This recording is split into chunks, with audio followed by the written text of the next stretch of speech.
तेव्हा उत्तर प्रदेशातल्या लखनौमध्ये सत्ताधारी पक्षात पिता पुत्राची दंगल सुरू असताना या आखाड्यात आज मोदी सुद्धा उतरणार आहेत।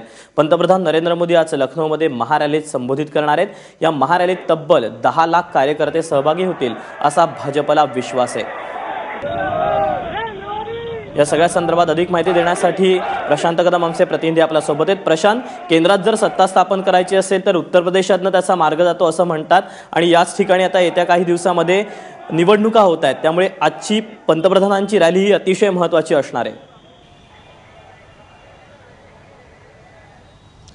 नक्कीच दीपक, लखनौच्या रमाबाई आंबेडकर पार्कमध्ये दुपारी 12:30 वाजता पंतप्रधान नरेंद्र मोदी यांचं भाषण सुरू होईल। गेल्या 1.5 महिन्यांपासून भाजपनं उत्तर प्रदेशमध्ये ज्या परिवर्तन रॅलीज आयोजित केल्या होत्या त्याचा समारोप महापरिवर्तन रॅली या नावानं आज लखनौमध्ये होतोय।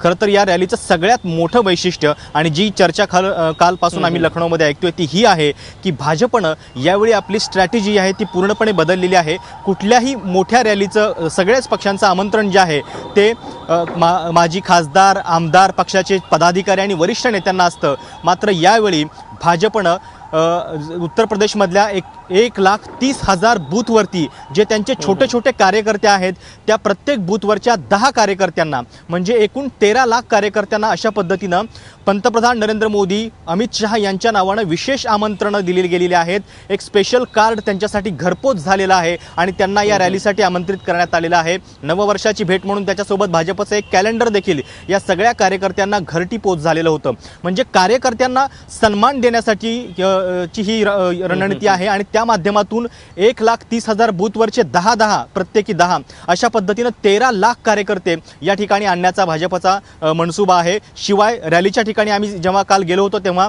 प्रत्येक म्हणजे याच्या आधी कशी आपण पंतप्रधान नरेंद्र मोदींच्या रॅलीमध्ये बघतो की VIP पास दिले जातात, तशाच पद्धतीचे VIP पास हे कार्यकर्त्यांना दिले जाणार आहेत आणि गोरखपूर असेल, त्याच्यानंतर वाराणसी असेल, अजून अलाहाबाद असेल, या प्रत्येक ठिकाणच्या वेगळ्या गटासाठी वेगळा कलर, इतकी म्हणजे शिस्तबद्ध योजना जी आहे ती भाजपने या रॅलीमध्ये आखलेली आहे।